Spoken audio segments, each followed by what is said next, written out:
अस्सलाम वालेकुम, welcome to ethical investments. Actually इस चैनल को हमने बनाया इसलिए है ताकि हम जो भी इन्वेस्टमेंट से रिलेटेड चीज़ें हैं वो मुस्लिम्स तक पहुंचाएं और बहुत ही आसान लफ्ज़ों में पहुंचाएं। एक जो सबसे बड़ी दिक्कत है मुस्लिम भाइयों के साथ वो होता ये है कि वो इन्वेस्टमेंट्स को समझना नहीं चाहते हैं। हाँ, ये थोड़ा सा कॉम्प्लिकेटेड है, बिल्कुल कॉम्प्लिकेटेड है, लेकिन यहाँ पैसे बहुत ज़्यादा बनते हैं।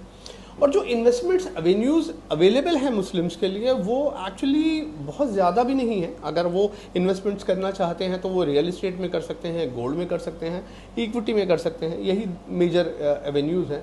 अब रियल इस्टेट और गोल्ड में पॉइंट ये आता है कि वो फिजिकल फॉर्म में ज़्यादातर इन्वेस्टमेंट्स मुस्लिम्स करते हैं, पेपर फॉर्म से वो थोड़ा सा घबराते हैं। और अच्छा, इसमें एक बात और बड़ी मज़ेदार है कि जितनी भी पोंजी स्कीम्स लॉन्च होती हैं उसमें एक ने अगर इन्वेस्टमेंट्स करा तो फिर दूसरे ने, तीसरे ने, सब उसके पीछे चलने लगते हैं, सिर्फ भरोसे पे इन्वेस्टमेंट्स कर लेते हैं। उस प्रोडक्ट को समझने की कोई ज़रूरत भी नहीं समझते कि फला ने इन्वेस्ट करा है, वो मेरा भाई है या मेरा कोई रिलेटिव है या मेरा कोई फ्रेंड है, तो उसी के साथ उसने जैसा इन्वेस्टमेंट्स करा वैसे इन्वेस्टमेंट्स हम कर लेते हैं और उसमें अपने हज़ारों करोड़ रुपए ख़राब कर चुके हैं। उसमें से एक स्कीम थी हीरा गोल्ड।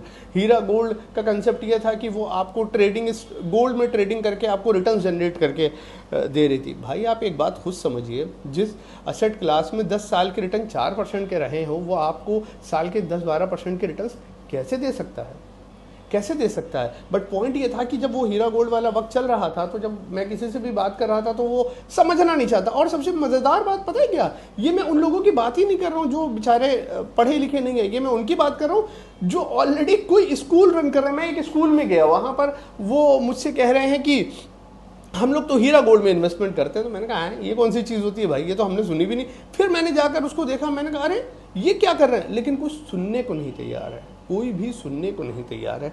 तो सबसे पहले और सबसे ज़्यादा ये ज़रूरी है कि जहाँ भी आप इन्वेस्टमेंट्स कर रहे हैं वो ऐसी जगह होना चाहिए जो गवर्नमेंट जिसके अलाउ करती हो। सबसे पहले ये है, यानी कि वो असेट क्लास हम इन्वेस्टमेंट्स वहाँ पर करें जहाँ पर गवर्नमेंट कहती है कि आपको यहाँ पर इन्वेस्टमेंट्स करना चाहिए। तो हमें सबसे बेसिक बात तो यही है। तो हम इक्विटी में इन्वेस्टमेंट्स ऑब्वियसली कर सकते हैं। रियल इस्टेट तो आप खुद बेहतर जानते हैं आपको कहाँ रियल इस्टेट में इन्वेस्टमेंट्स करना है, और गोल्ड में। अच्छा, गोल्ड और इक्विटी में अगर कंपैरिजन करेंगे तो गोल्ड का एक्चुअली जो काम है वो है इन्फ्लेशन को हेज करने का, उससे ज़्यादा उसका कोई काम नहीं है। और ऐसा भी नहीं कि वो ईयर ऑन ईयर इस काम को कर रहा हो।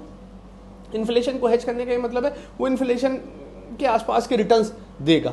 इक्विटी को अगर देखा जाए तो अगर इन्फ्लेशन इंडिया में 7% का रहा है, यानी महंगाई 7% की रही है, तो इक्विटी ने पिछले जब से इक्विटी लॉन्च है इंडिया में तब से अगर आप देखेंगे तो 17% प्लस के रिटर्न्स हैं। तो इक्विटी से बहुत अच्छे इन्फ्लेशन से एडजस्ट करके बहुत अच्छे रिटर्न्स इक्विटी में मिल जाते हैं।